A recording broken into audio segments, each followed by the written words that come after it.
प्रणाम मित्रों। आज बात करते हैं चक्र साधना के संबंध।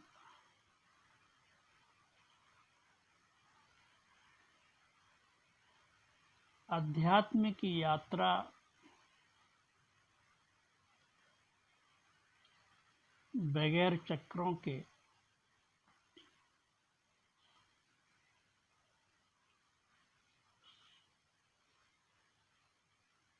पूरी नहीं हो सकती है। इसी चक्र क्या है, इनका क्या प्रभाव होता है,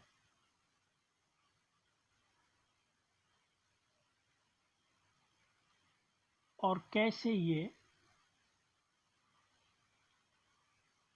सक्रिय किए जा सकते हैं, इसके बारे में थोड़ी जानकारी देंगे।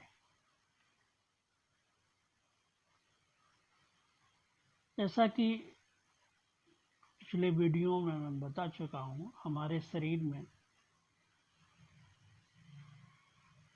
7 चक्र होते हैं और 7 शरीर भी होते हैं।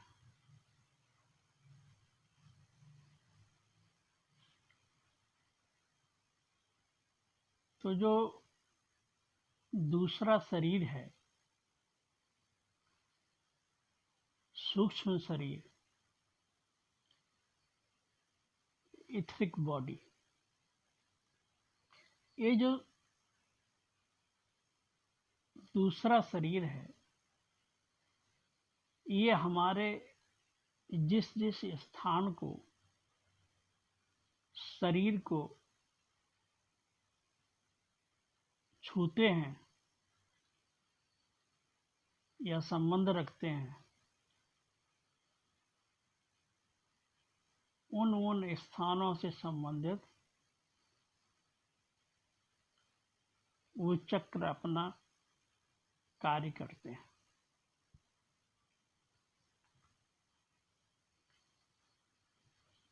सात चक्रों में सबसे पहला जो चक्र है, वो मूल आधार चक्र है। इसका स्थान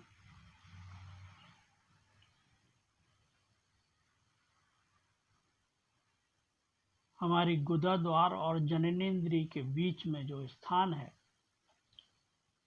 उस स्थान पर होता है। इस स्थान पर हमारी कुंडलिनी शक्ति भी सोई हुई रहती है।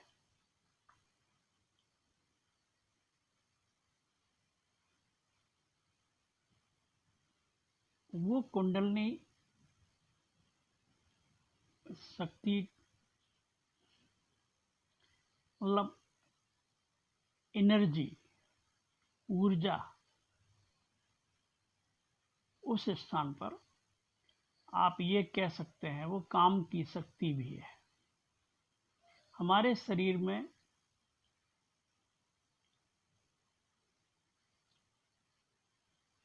जो शक्ति है,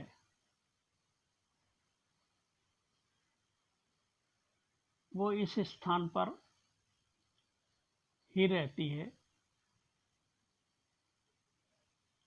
जब वो नीचे से जननेंद्रिय के द्वारा बहती है शक्ति, तो काम कहलाती है। और यही शक्ति जब रीढ़ की हड्डी के माध्यम से ऊपर उठते हुए हमारे 7वें चक्र, सहस्त्रार चक्र, जो सिर के मध्य में ब्रह्मरंध्र के पर होता है, वहां पर उठ के ये शक्ति आ जाती है, तो इसको राम कहने लगते हैं। एक ही शक्ति है, शक्ति के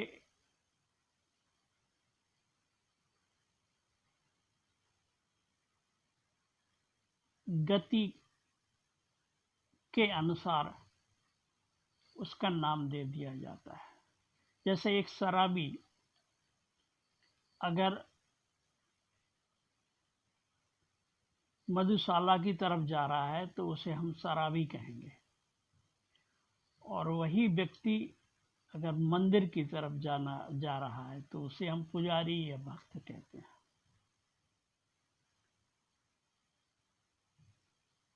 तो सिर्फ दिशा की बात है कि आपकी शक्ति किधर की तरफ बह रही है। अगर इस शक्ति नीचे की तरफ बह रही है तो वो काम कहलाती है, और वही शक्ति अगर ऊपर उठ कर के 7वें चक्र पे पहुंच जाती है, ब्रह्मरंध्र से बह रही है, तो फिर वो राम कहलाती है, परमात्मा कहलाती है। तो जो मूलाधार चक्र है,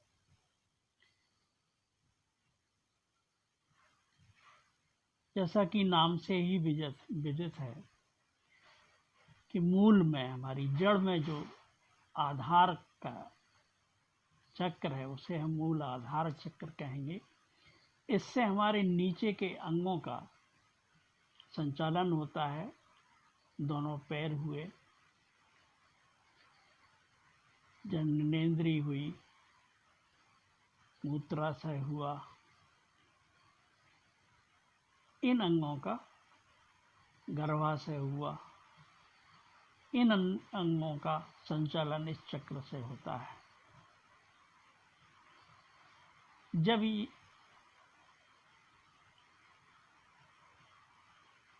इस चक्र पे ही आदमी जीता है तो वो सिर्फ भोग विलास, काम, कार्य, खाना पीना, मौज करना, बस खाली इसमें ही अपना जीवन व्यतीत कर देता है। उसका व्यक्तित्व भी उसी तरह का होता है।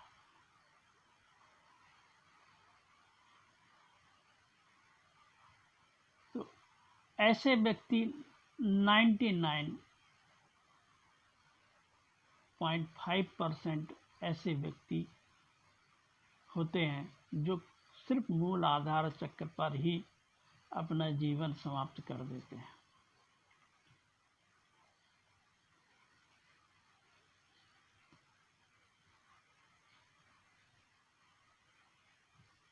इस चक्र को जागृत करने के लिए इसका मूल मंत्र होता है, बीज मंत्र होता है लम। इसका रंग होता है लाल रंग का।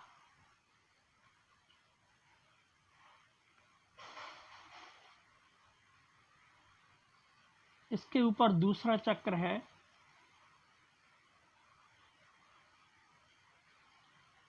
स्वाधिष्ठान चक्र।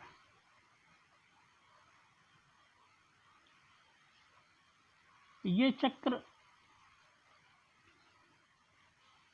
जननेंद्रिय से ऊपर, जहां पर पीयूष हड्डी होती है, उस स्थान पर स्थित होता है। जैसा कि इसके नाम से विदित है, स्वाधिष्ठान। व्यक्ति अपने स्थान पर स्थित जब हो जाता है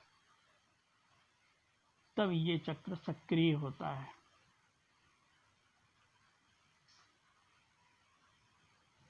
इस चक्र पर आने से पर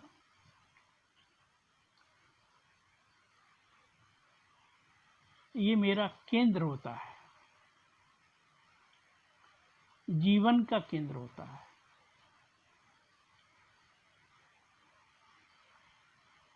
बच्चा जब गर्भ में होता है तो उसका संबंध इसी चक्र से रहता है। उसका जो नाड़ा है, प्लासेंटा, वो इसी चक्र से जुड़ा हुआ होता है। और माँ के गर्भ में जो भोजन है वो इसी के द्वारा उसको मिलता रहता है, पोषित होता है और पूरे अस्तित्व से जुड़ा होता है। तो जब व्यक्ति का ये केंद्र जागृत हो जाता है तो वो ज्ञान को उपलब्ध हो जाता है, बुद्धत्व को उपलब्ध हो जाता है और अपने मूल स्रोत पर आ जाता है। इसलिए इसका नाम स्वाधिष्ठान चक्र है। जो बुद्धत्व को प्राप्त व्यक्ति होते हैं वो इसी चक्र से जीते हैं। उनका व्यक्तित्व अद्भुत, अकल्पनीय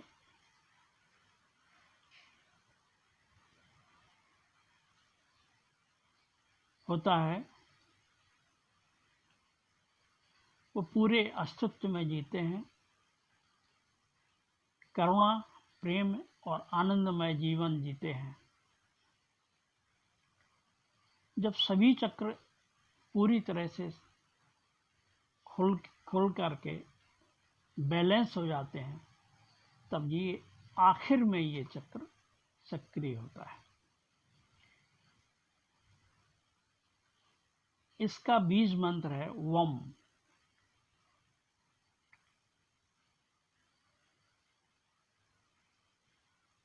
इसका रंग है नारंगी, ऑरेंज कलर।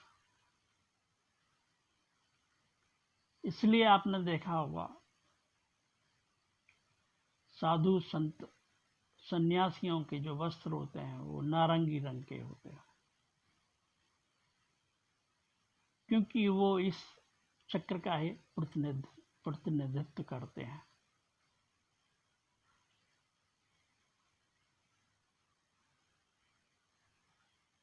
तीसरा चक्र इसके ऊपर है, नाभि से ऊपर होता है उसका स्थान। इसको मणिपुर चक्र कहते हैं। इस चक्र की तासीर गर्म होती है, अग्नि स्वरूप होता है।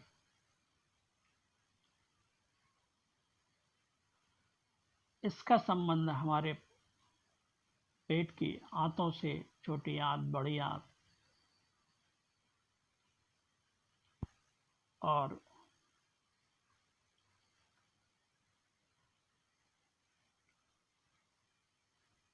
पैनक्रियाज, जठर अग्नि, भोजन पचाने अचाने के कार्य में ये चक्र सक्रिय रहता है।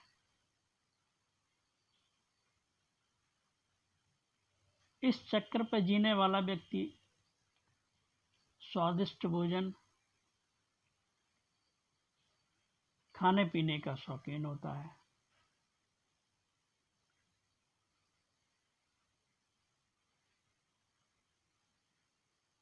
जो लोग ज्यादा व्रत वगैरह उपवास करते हैं,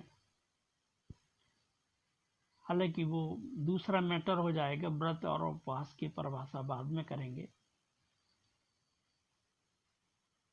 लेकिन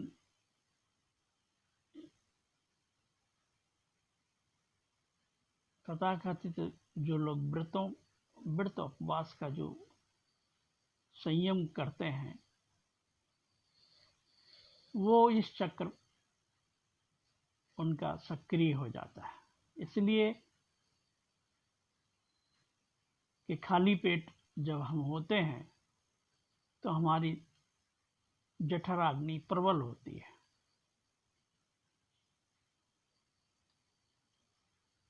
जब ये चक्र बैलेंस हो जाता है तो हम अपने अंतःकरण और बाह्य जगत, संन्यास एवं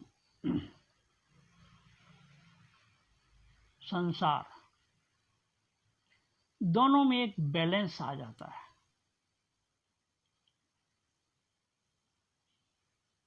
इस चक्र के जागृत होने से एक संतुलन क्रिएट होता है। कितना हमको भोजन करना है, कितना नहीं करना है, क्या खाना है, क्या नहीं खाना है, क्या मेरे लिए फायदेमंद होगा, क्या नहीं होगा। और खाना ही नहीं, जीवन की हर क्रिया में एक संतुलन क्रिएट हो जाता है, अंदर और बाहर एक संतुलन आ जाता है। तो ये चक्र बहुत महत्वपूर्ण चक्र है। इस चक्र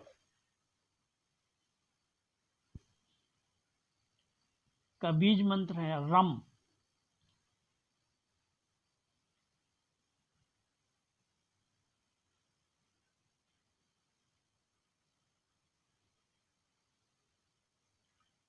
और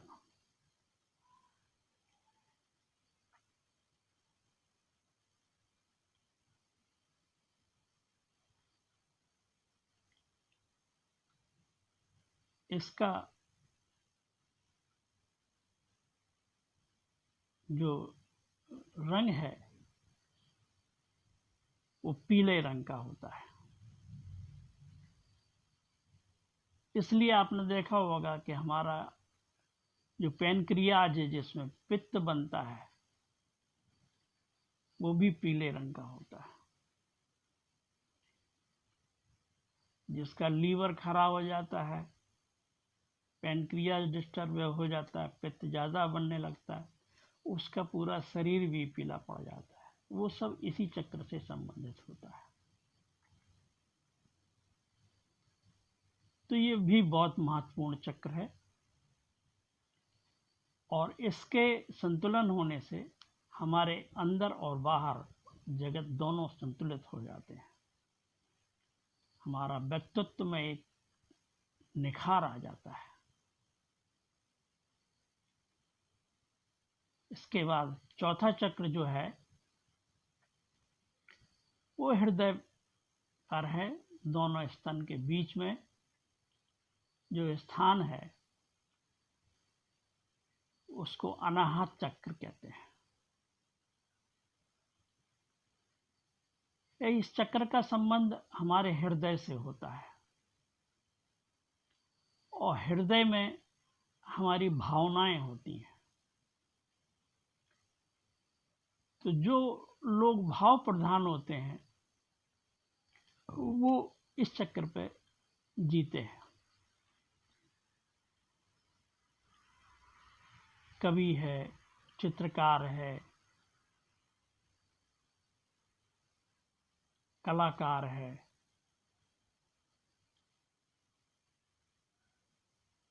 जब ये चक्र सक्रिय हो जाता है तभी हमारे अंदर प्रेम का आविर्भाव होता है। जब तक ये चक्र सक्रिय नहीं है तब तक हम प्रेम नहीं जानते हैं, प्रेम क्या होता है। उसके पहले जिसको हम प्रेम समझते हैं वो वासना का ही रूप होता है।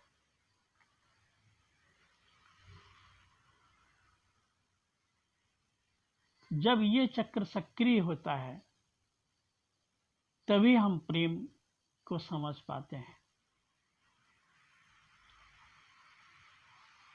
ये चक्र स्त्रियों का बहुत सक्रिय होता है। इसके कारण से ही वो पालन पोषण कर पाती है। अपने बच्चे का पालन पोषण करना, उसको स्तनपान कराना, उसकी देख रेख करना, उसकी प्रेम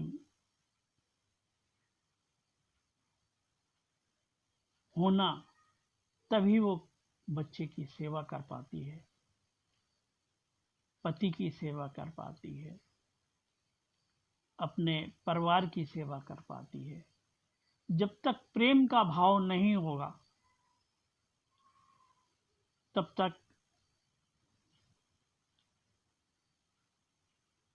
समाज बिखरा रहता है। इसलिए आजकल आप देखते हैं कि समाज में बिखराव हो रहा है, क्योंकि प्रेम का चक्र, हमारा ये चक्र बहुत क्षीण होता चला जा रहा है। यहाँ तक कि स्त्रियों में भी ये चक्र अब उतना कार्य नहीं करता है जितना, क्योंकि स्त्री अब पुरुष की अनुगामी हो रही है, पुरुष की नकल कर रही है, तो वो इस चक्र से कमजोर होती चली जा रही है। इस चक्र के सक्रिय होते ही हमारे पूर्वजों ने स्त्रियों के ऊपर परिवार का दायित्व, परिवार की देखरेख का दायित्व सौंपा गया था। पुरुष एक दिन भी बच्चे का पालन पोषण नहीं कर सकता। स्त्री 9 महीने उसको पहले अपने गर्भ में रखती है, प्रेम से संभालती है, फिर जब पैदा हो जाता है तो उसका पालन पोषण करती है। ये चक्र जब पूरी तरह से सक्रिय हो जाता है तो हमारे अंदर प्रेम आगे चल के भक्ति बन जाता है। फिर वो भक्ति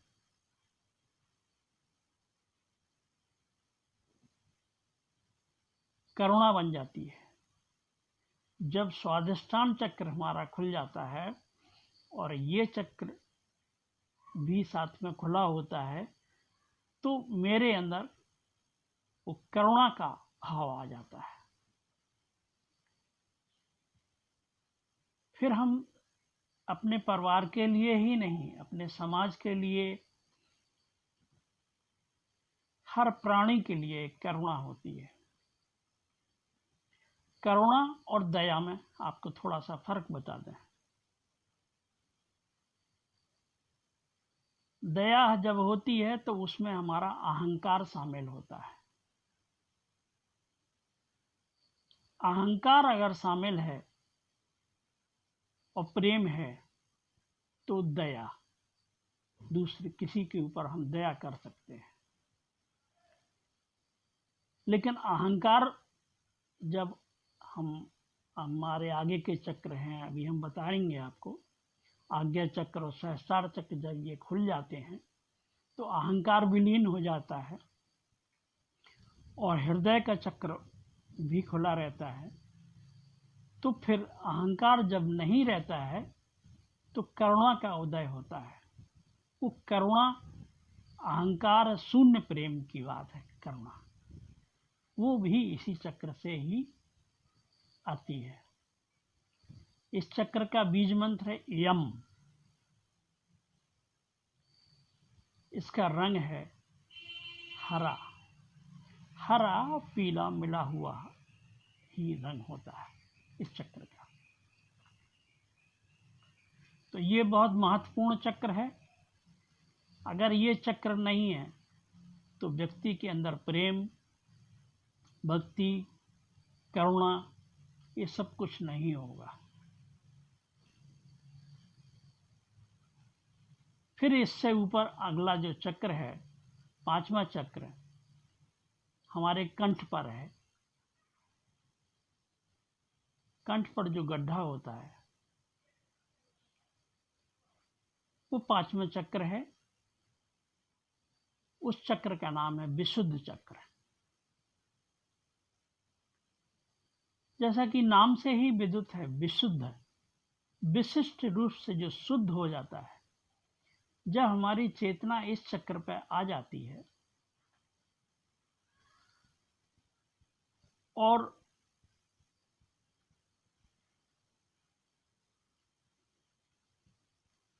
शुद्धतम स्थिति में जब आ जाती है तब ये चक्र पूरी तरह सक्रिय हो जाता है।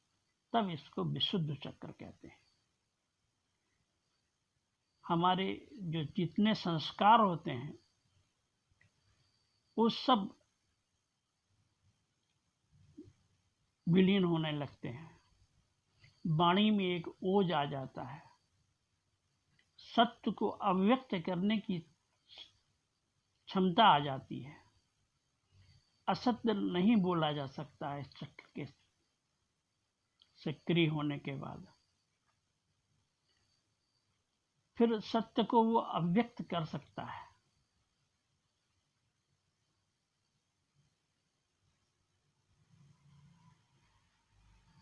ये चक्र भी बहुत महत्वपूर्ण है। इस चक्र का बीज मंत्र है हम।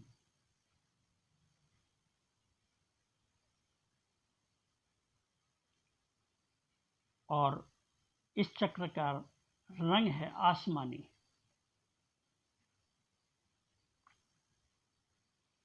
विशुद्ध चक्र जिसका खुल गया है, उसके बाद ही हमारा जो अगला चक्र आज्ञा चक्र, जो दोनों भावों के मध्य में त्रिनेत्र जहां होता है, शिव नेत्र जिसको कहते हैं, यह है आज्ञा चक्र। छठा चक्र है। इसके खुलने से जब ये सक्रिय हो जाता है, एक्टिव हो जाता है, तो हमारी जो रीढ़ की हड्डी के दोनों ओर एड़ा और पिंगड़ा जो नाड़ियां होती हैं, वो आकर के इस चक्र पर मिल जाती हैं। इस चक्र के खुलने पर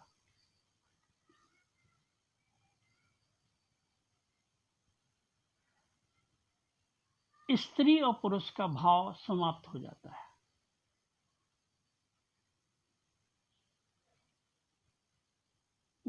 इस चक्र पर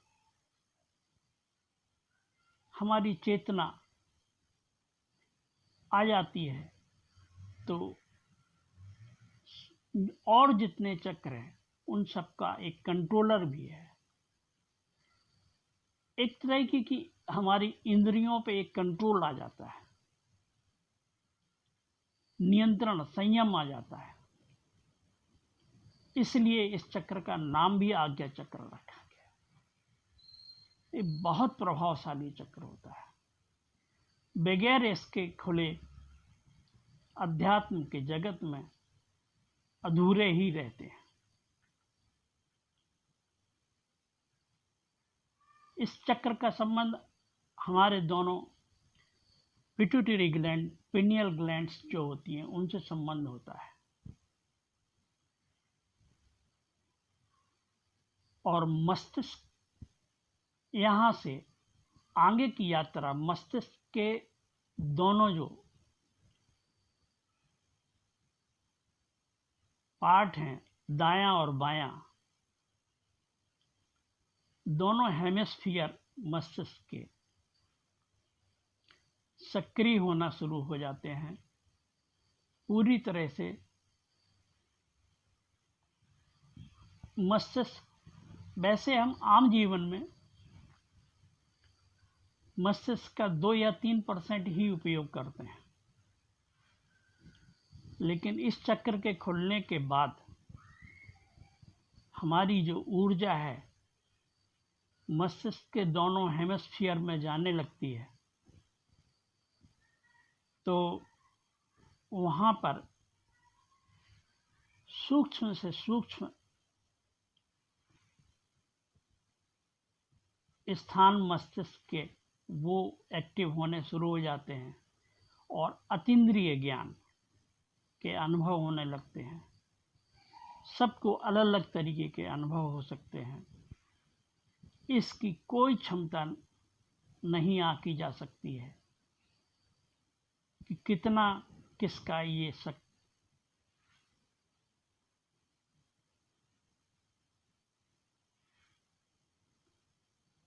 क्षमतावान है, जो जितना सक्रिय कर ले जाए।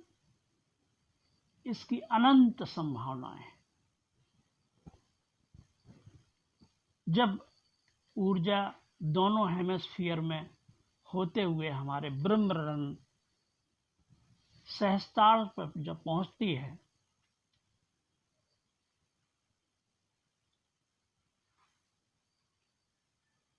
तब चेतना का पूर्ण खिलाव होता है और एक समर्पण,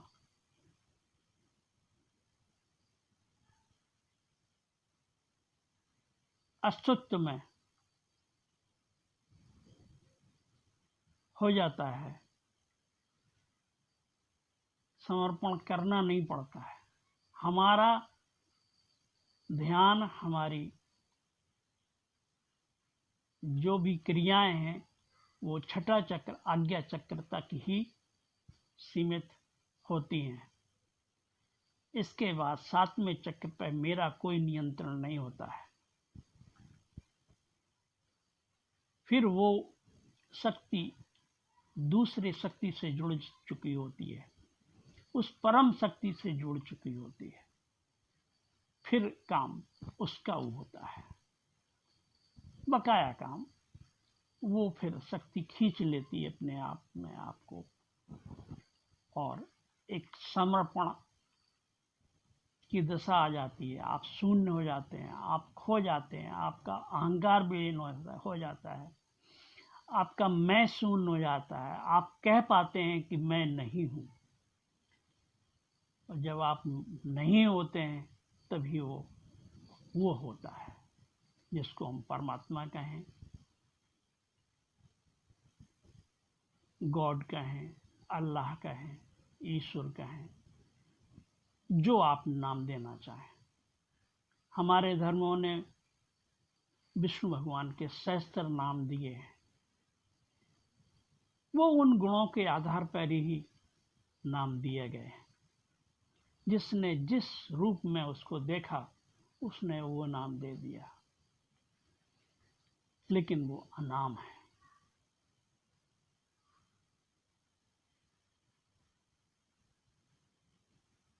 वहां कोई विचार नहीं है, विचार शून्यता है,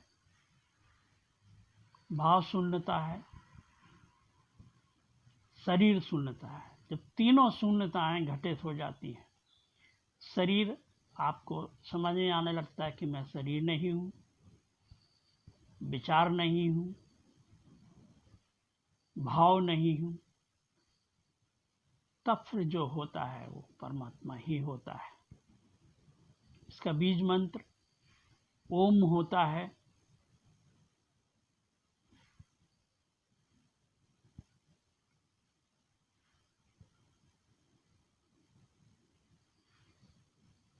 तब जाकर के मेरी यात्रा पूर्ण होती है।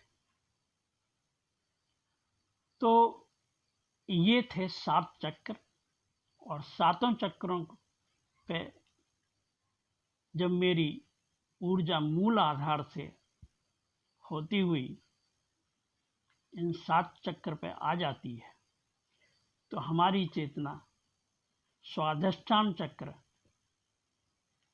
जो दूसरा चक्र है वहां पर स्थिर हो जाती है। ऐसा व्यक्ति बुद्धत्व को उपलब्ध होता है, स्व में स्थित होता है। इसलिए उस चक्र का नाम स्वाधिष्ठान चक्र है। स्वास्थ्य को उपलब्ध होता है। स्वास्थ्य को जो मेडिकल की भाषा में कहा जाता है वो सिर्फ शरीर के स्वास्थ्य की बात करता है, लेकिन अध्यात्म स्वास्थ्य को जब विशुद्ध रूप से चेतना भी स्वस्थ हो जाती है तब हम स्वास्थ्य को उपलब्ध होते हैं, स्व को उपलब्ध होते हैं, अपने आप को जान लेते हैं।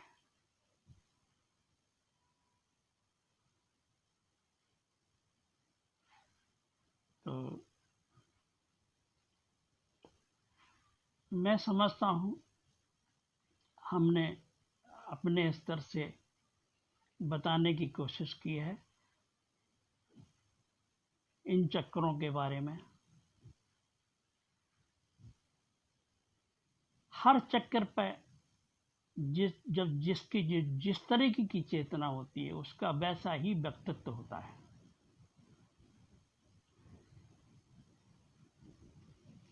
तो अब मैं अपनी बात को समाप्त करता हूं। 7 चक्रों के बारे में मैंने आपको बताया है। अपनी साधना शुरू करें, अपने व्यक्तित्व को पहचानें, अपने चक्र को पहचानें कि मेरी चाहे किस चक्र पर चेतना है, और उस चक्र पर कार्य करना शुरू करें। उस चक्र के सक्रिय होने से आपके व्यक्तित्व का उस तरीके का निर्माण होगा। मेरी बातों को इतने ध्यान और प्रेम से आपने सुना। आपके अंदर बैठे परमात्मा को मेरे प्रणाम स्वीकार हों। हरि ओम तत्सत।